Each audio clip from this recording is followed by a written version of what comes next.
করে আমাদের কথাটা শুনে যে আমরা কি বলি। আমরা এখানে কেন এসেছি আপনারা কি জানেন? কি করতে এসেছি? আপনাকে নিজের কি জানেন আছে?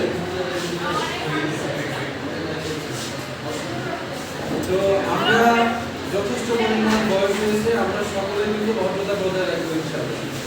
আপনারা কেউ নিজেই দৃষ্টান্ত করবেন না যা একজন মহিলাকে আরেকজন উঠবেন, হবে সেই অনুযায়ী উঠবেন, যাতে আমাদের কাছ থেকে কোনো সুবিধা পায়। যদি আপনারা সকলে একসাথে আসেন তাহলে কিন্তু আমাদের জন্য সম্ভব হবে।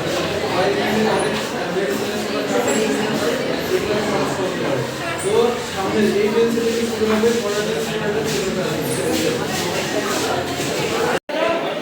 সাইমা খাতুন কে সাইমা খাতুন কি ছেলেরা এই ছেলেদের যারা পোস্টে দিই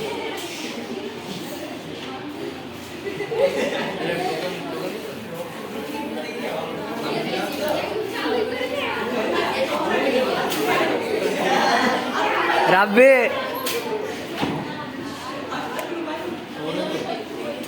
আর কিছু একটা বুঝারে জানতে কি ওকে আমি এভাবে বুঝিয়ে দিলাম কলম দিয়ে